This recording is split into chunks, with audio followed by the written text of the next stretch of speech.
and gentlemen, welcome back, you beautiful motherfuckers. It's another week on the PD Skillz Show, joined by my lovely co-host, and I say that as loosely as possible, the one and only referee Chris Holler. How's it going? I got a haircut. I think I'm pretty lovely. You know what? You are lovely. I will. Yeah. I'm gonna miss for the in studio shows some of the wild hairdos, but it'll definitely look much better if you start getting the stripes back on and getting at her. I think that there's certain ones I could still pull off. I can do a madcap.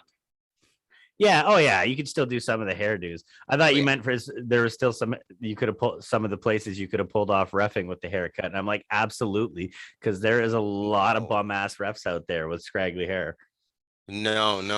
I even in personal life, it's difficult to do things like outside and get all sweaty. And for me, it was my first time having long hair. And I was even saying to Prince, I'm like, I don't know how you wrestle with long hair. Like, I don't get how wrestlers with long hair do it. You know what? I didn't mind it. Like, I had my long hair. I loved it. I felt it was the opposite. I had to learn to sell again when I cut my hair. Make the jokes you want. Go for it. Yeah, you do have more of an ability to both hide yourself talking and with selling with your hair flying back. Like, of course, there's visual benefits, just not used to it. That's all. Even when I just started letting the man bun out, I started seeing a few pictures where the hair was like sticking up during like moves and all that. And I was like, sick, man. Here I am with short hair again. It happens. So for those of you that see me in the upcoming weeks at shows, yes, short hair Skillz is back. Look at that tuft. Yeah. The tuft. The tuft. So I know I've asked you a few questions about it already, but you were one of the folks local to me that got to go to AEW Dynamite Blood and Guts. And that was your first time, obviously, at AEW. And was it your first time at Little Caesars? First time at Little Caesars Arena, and first AEW show. So it was cool to add that to the list, I guess. And Blood and Guts being my first multi-ring show, we'll say. I never got to go to World War III when it was in Detroit. No. That would have been really cool. And never obviously got to see any war games. So it was a spectacle. It was something to see live.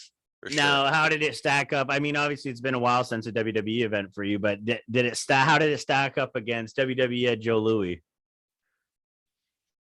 I like, in terms of the arena, like it's a beautiful arena. Like, Joe Louis was run down and everything. But there wasn't a bad seat in the house at Joe Louis.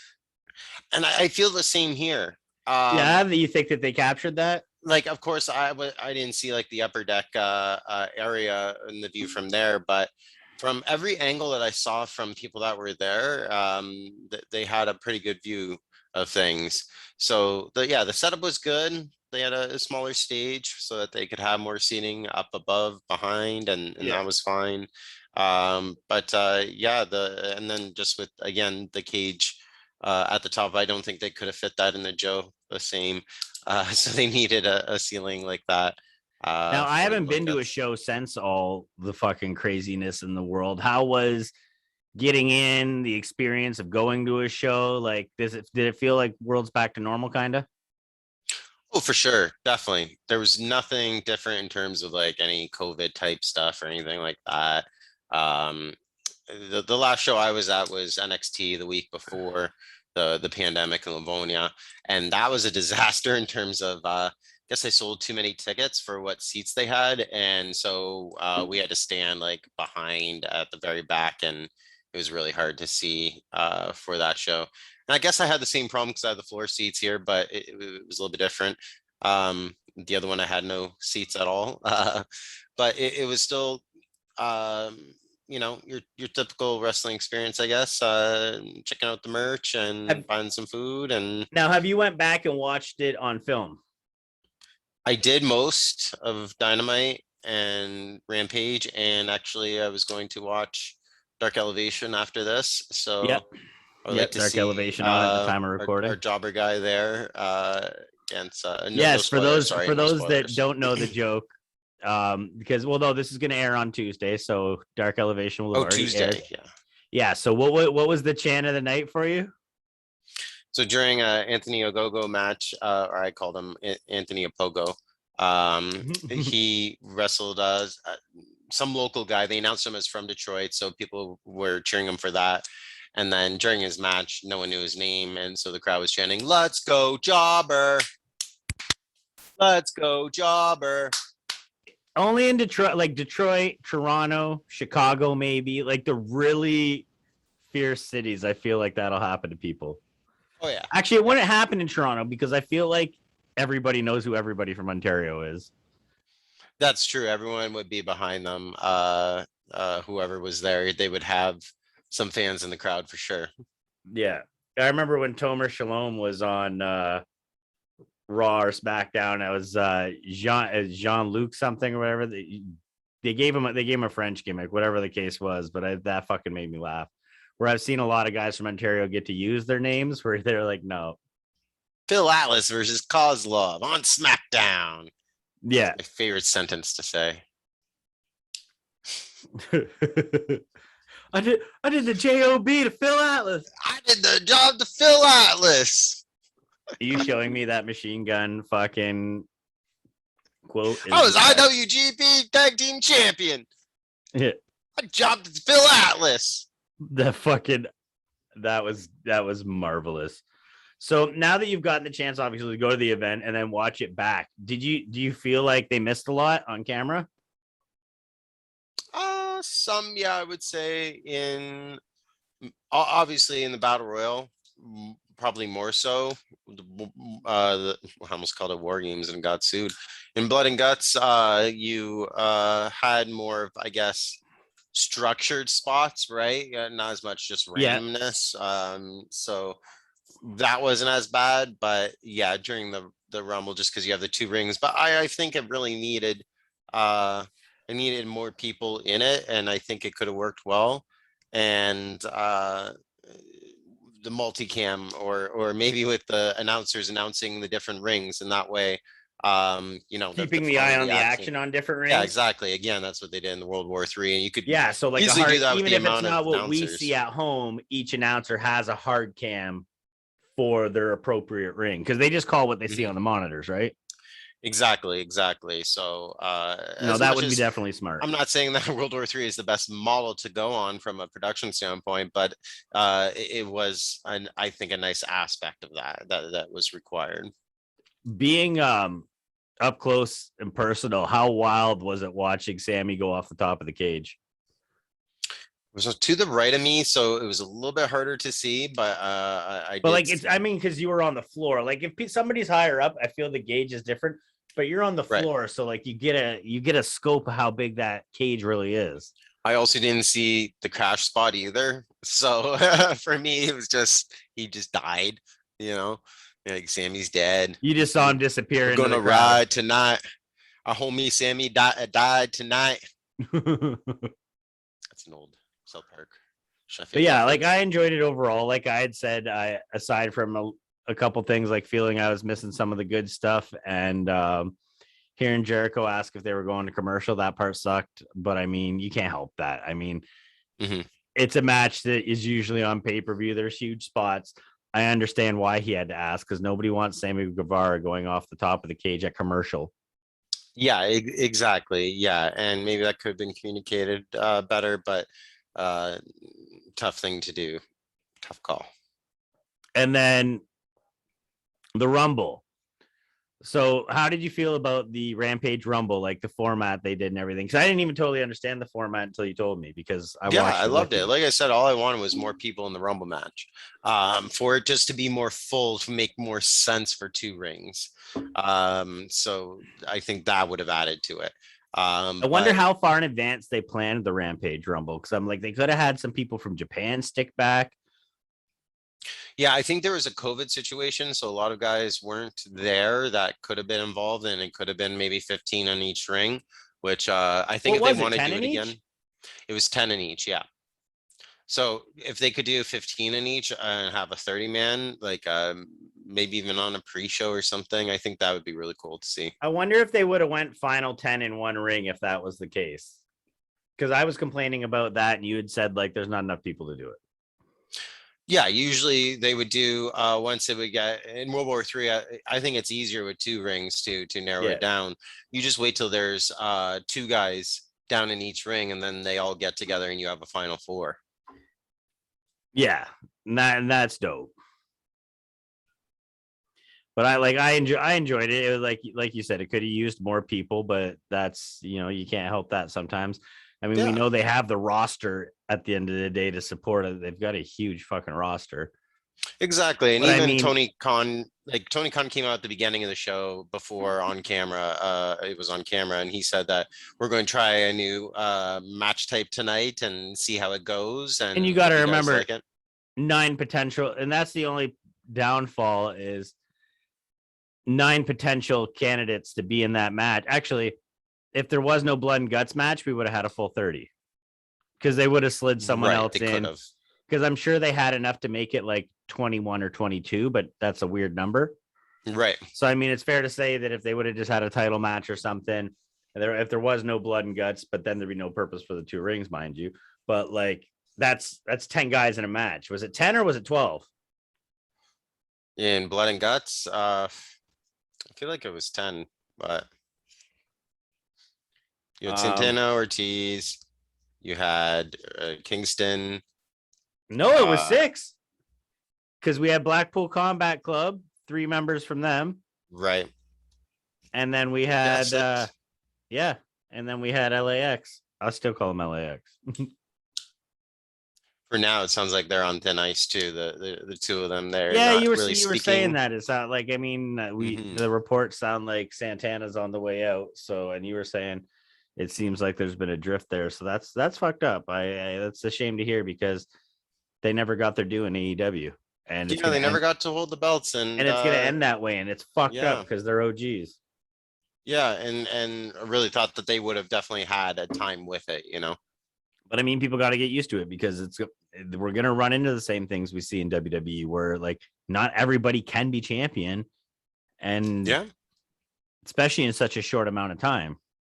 Yeah, like they've done good for the most part at maintaining prestige in their titles. Speaking of teams being broken up too, Alan Angels just made his debut in Impact as well. Yes, I saw that. That's fucking awesome. I'm glad to see he got right back to work.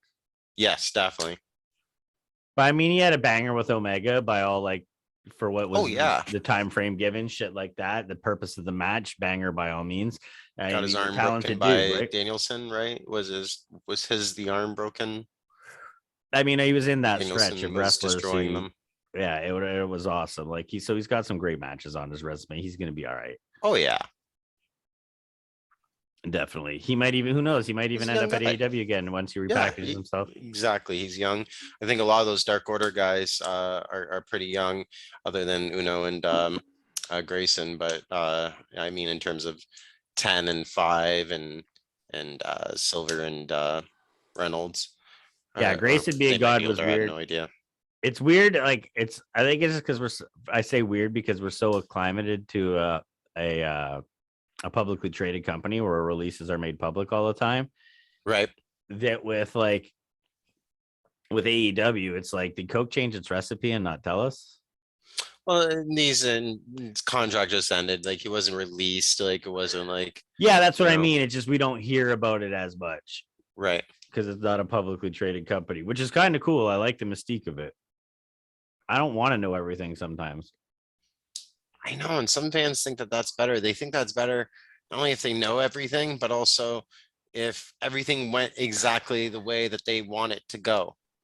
Mm-hmm. I don't know how many times I've watched wrestling and enjoyed it because I predicted or had it go, like, unless if it was a dream booking that actually went like the same way. But in most cases, I want to be surprised as a fan, and that took time to get used to after not leaving, but taking time away from the business for a bit, just enjoying wrestling again. And I said, I'm not going to be cynical. I'm not going to watch it for what it is and enjoy it. I want to be surprised. I want to be immersed in it. I want that disbelief there that and just enjoy the show. And that's what I've been doing. And it's been better since. Uh, even the terrible recent WWE shows. Well, I'm a very I'll complain about Raw every motherfucking week, and I'll still, whether it's live or on delay, watch it because I'm a very wrestling is pizza guy. Where I'm like, even if it's out of the fridge and a couple days old, it's And still Raw, pizza. like you could have a good Raw with some good moments that like I'm glad I watched it because there's some things I wanted to see, but it's 3 hours. 3 hours is terrible. It's a struggle to sit through And 3 I like hours. that's more than a movie. I'm not saying it's because they don't have what it takes to fill the time. I'm Right. saying nobody has what it takes to keep me fucking entertained that long. On a weekly basis. Like even sports Especially the way games. people digest media now. Yeah, and even sports games is better like 2.5 hours. That's the sweet spot for sporting events. Well, you think about it, like, I wouldn't say recent years, but years recent enough, like other sports have went strides to guarantee shorter game lengths. Yeah, the MLB trying really hard to make the game shorter and everything. And Yeah, hockey did quite some time ago. You got less whistles and yeah. But wrestling, no. We want to make it longer and longer. AEW will push their luck with 4 hours sometimes on a pay-per-view, but I don't see them trying to do no 5-hour extravaganzas. It's just not good. And I think that it's okay for them just because they have only the 4 or 5 pay-per-views a year, right? If they stretch that out to more, then I would expect them to be shortened at least a little bit. Yeah, because they have a couple months worth of stories accumulating, not the last 30 days of stories accumulating. Right. And that's the part. Like, I almost wish they'd eliminate, funny choice of words, but eliminate the pay-per-views between Rumble and Mania. Yeah, those are like really the worst, aren't they? You know that nothing good is going to happen at WrestleMania Backlash, and like Money in the Bank, just put that as a match type on another pay-per-view. We don't need a pay-per-view. Like, you got to somehow keep the champions away from defending their title in between the Rumble and Mania, because then you can just drive that story home. Like, I don't know if is the case with Roman right now. And I mean, and you could do things like, let's say, okay, yeah, they have the Rumble, but they have like a pay-per-view in between or something. Okay, like if you want to do a stipulation match at Mania, you can have them compete in separate matches for reasons that are not the title and still build it, or like a tag match, like what we got, like, we've seen several times. We did, we did the Uso family. Yeah, and but I even mean like tag matches as far as like we had the Odd Couple going into WrestleMania. Right. Like have them win the tag titles, stuff like that. But then it leaves the tag titles in shambles by the time Mania hits. Whenever they do a storyline like that, it's always at the sacrifice of the titles. That's the only problem. But maybe that's a good way to kind of reboot their tag team division too right now, because it looks like they're trying to bring up some other tag teams, but yeah, it's still like they've given up on the women's tag team titles completely. And that tournament's not going to happen. So yeah, Vince hates tag wrestling. Oh yeah, obviously he hates tag wrestling. Yeah. I mean, he told FTR like, yeah, you guys are a good tag team, but what else? Right. And now look at them. I mean, that's not verbatim, but yeah. And I heard they wanted Gato wanted the Bucks to win originally, so that's cool that they went with FTR instead. Right. Moment. It's almost like, all right, Bucks, now I feel like for charity, you got to give your belts to FTR because we got to see it. Yeah, that's got to happen that way. Because if they did a winner take all match, there's no way I want to see the Bucks win 3 new belts at once. Exactly. No, it can't be that way. Yeah, there's no way you have someone walk in with 3 titles and leave with none. But now somehow they got to go in and get the Impact titles before then. Yeah, I mean, it's the only ones they're missing. Yeah, I mean, it's true. I mean, they haven't had those. And that'd be about it. I mean, unless you want them to get the NWA tag titles. I could not tell you who the NWA tag team champions are. Well, then you might as well just hand them over to FTR because You might as well, because who knows? Who knows? clearly we don't. So there's We're that. we're going to take live calls right now. Anyone who knows, call in right now. The number's showing on your screen right now. Call in. Yeah, no, nobody I'm not knows. seeing anything. There's nothing. No, We got no calls. no calls. Zero calls. Zero calls. So Money in the Bank. Let's fast forward to some Money in the Bank. Good for Liv Morgan. Yes, but Well, I believe it was you that brought this up to me. The women seem to always get the short end of the stick on the cash-ins. yeah, in terms of holding the Money in the Bank, Same night or the Oscar treatment where she got handed the title in the briefcase. right, the next night. They don't let them use it as a gimmick or tease the cash in with them. Carmella is the only one I could remember actually holding on to it for a while. Yeah. Before she cashed in. So that would have been nice to see, especially with Liv Morgan, just being able to tease that at any time, right? Yeah. But obviously they want it off of Ronda for whatever reason. My only thought for Ronda, if she's not going away, is that Bailey must be coming back and we'll get a Bailey Ronda program, which would be excellent, especially with no title on the line. So what? Have Bailey come back and do a have Bailey come back and do a Becky Lynch where she just squashes Liv Morgan real quick? I don't think you don't need the title involved for that. Have a good, higher mid-card title. A feud without the title involved. Ronda and Bailey could do that, and then that can then lead to Bailey getting a shot. I was gonna say have Bailey come back as a surprise mystery opponent for the title on a random SmackDown. Instead of go to shake before get face Bailey on the return, go to shake before the match. And she's like, I don't shake, I'm a hugger. Hugs her, fucking boom. Bailey to belly pins her ass.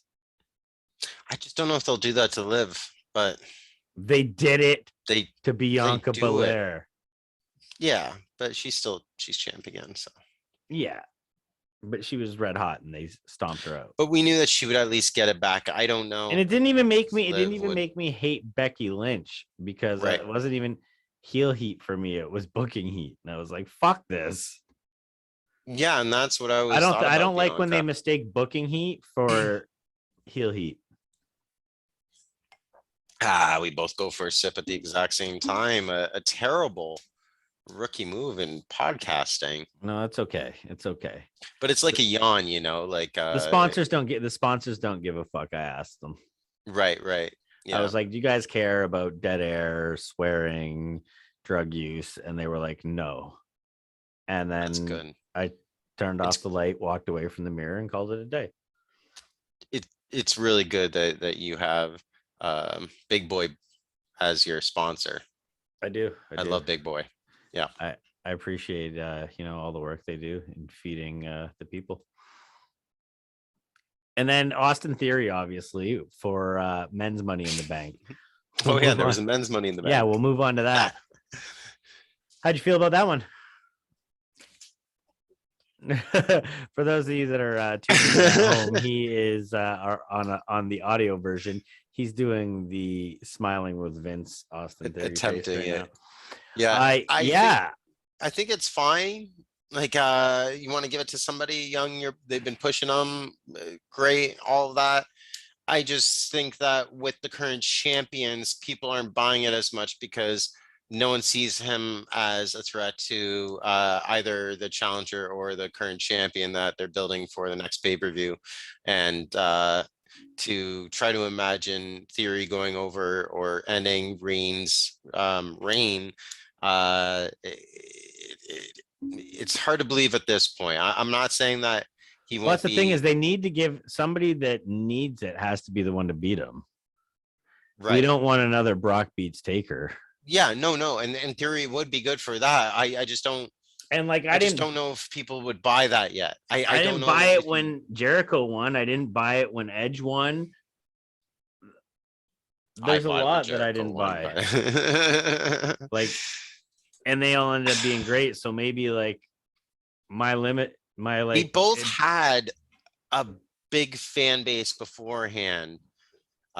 Jericho for many years, like everyone wanted him to be a champion, and same with Edge, and he was already a multi-time IC and tag team champion, and they had their history behind him. I think that Theory hasn't done enough on the main roster other than a short title win that he also just lost to a big guy cleanly. Yeah. So I don't see him as being convincing yet. But I mean, it's a big guy who also beat Brock Lesnar this year. So, and he has time, like he has a year, or well, under a year. He has still WrestleMania.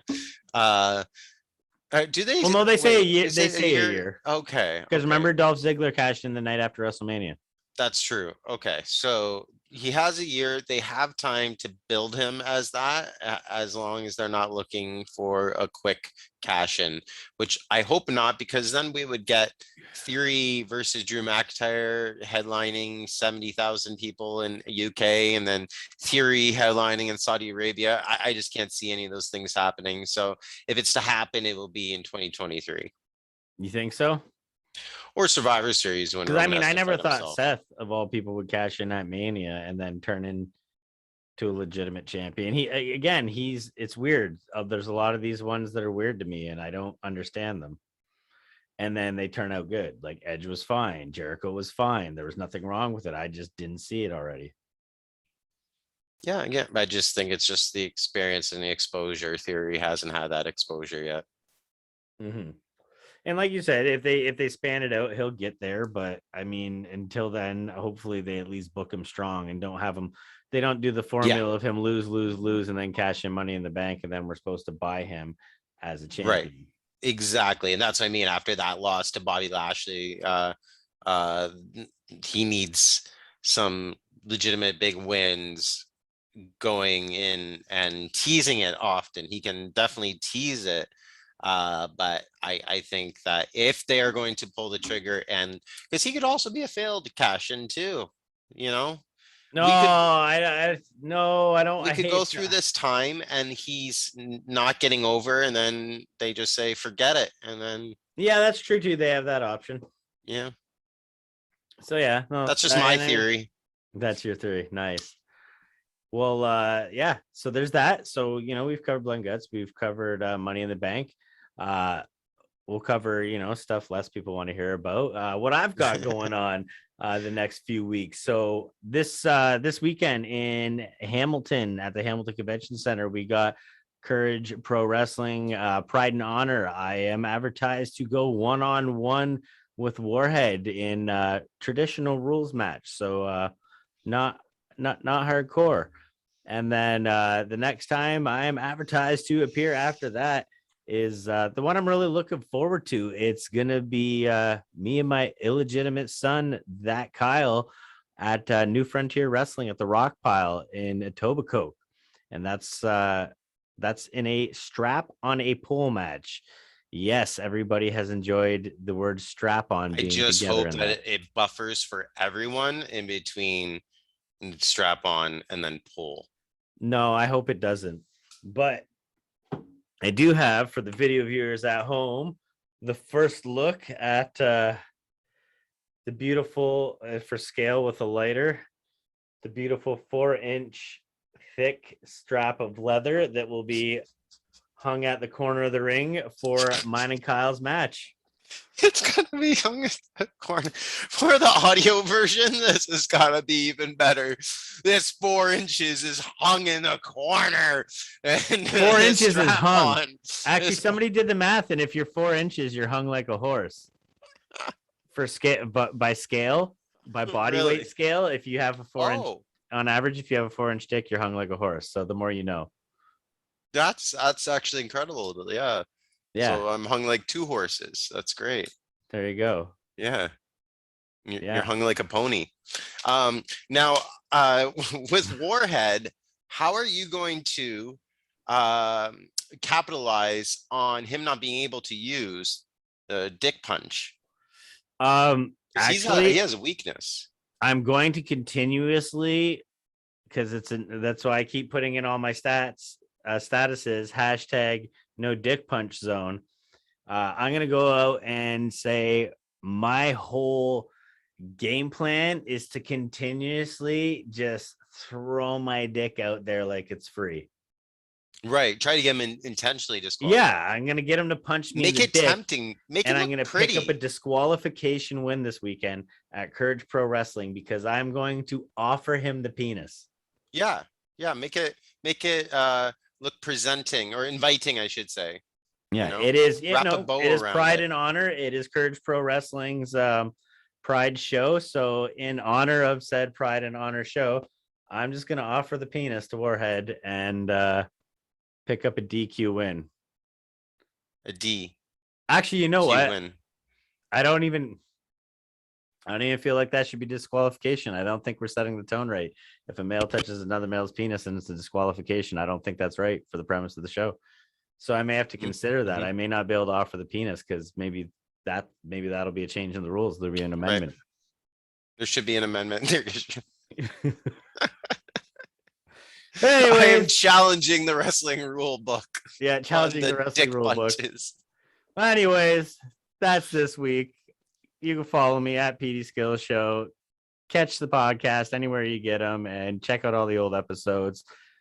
Hit me up online, buy a t-shirt. Until next time, I'm PD Skillz, joined by Chris Holler, and we're getting the fuck out of here.